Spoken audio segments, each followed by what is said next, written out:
Magic the Gathering is a game. But recently it has started feeling more like a certain other game. But anyway, I already have a few commander decks. And a big problem is transporting a good number of them to and from games. I usually aim to rotate between 3 or 4 decks during a game night, but I always bring 6 or 8 to pick from. So to save space, I decided to create 4 commander decks in one, and to make it a bit more of a creative project, I will draw the art of the cards myself. My plan, in a nutshell, is to build double-sided cards with one monocolored deck on each side, and then combine them into 2 different multicolor decks, making 4 in total. To facilitate this, I need to design a slightly different card frame. Specifically, I will replace the set symbol with these odd codes. These will indicate what side the card should be in each deck's configuration. For example, this card is used in decks A and C, while the back is then used in the remaining ones, B and D.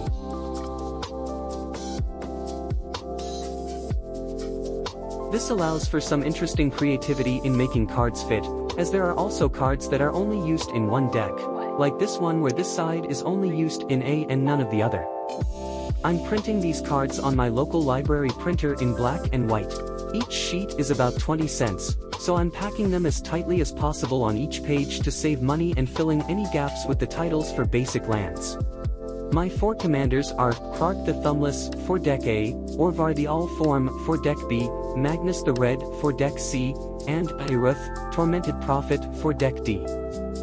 You might notice Krark sticking out like a sore thumb since he is alone even though he has partner, but that is somewhat by design as it allows for even more variation to be added later on. In a similar vein, I suppose I should have had one of the commanders have the choose a background rule, but I completely forgot about that mechanic when I built the decks.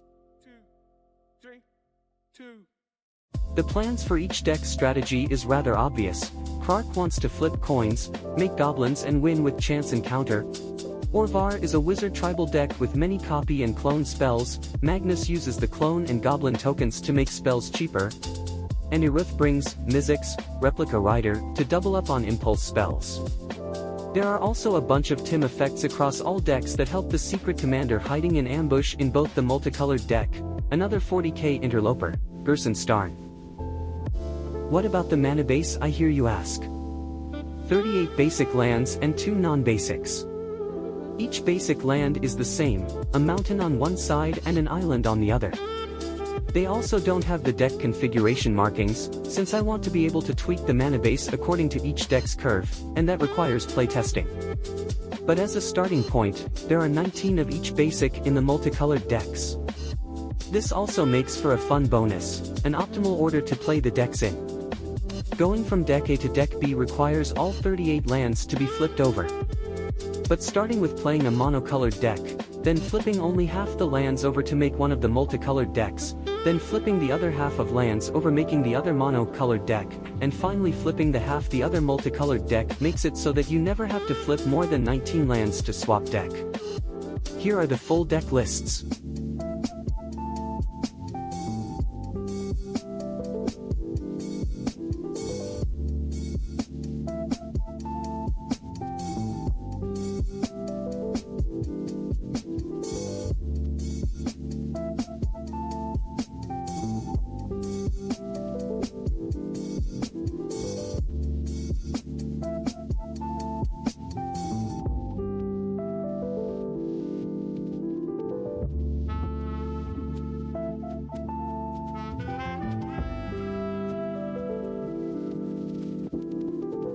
After printing, each sheet gets 2 coats of Mod Podge to seal them. After cutting them out, I now have a bunch of cards, but I still need to mount them on something. From playing drafts for many years, I have a ton of these tokens and add cards left over, so I'm going to prime them white on both sides and glue the printed frames on them. It was very important to double check that every card has the correct front and back, and that they are well applied, since they will be taken in and out of sleeves more often than normal Magic cards. I'm not trying to hide the fact that these were tokens once. In fact, for the lands, I made these templates so that when I spray them white some of the original art shows through. Over the course of a month, I periodically grabbed a few cards at a time and doodled some art for them. Some are still blank, others are in the sketching phase, so I will probably also pack a pen to doodle new art while waiting for games at the local gaming store.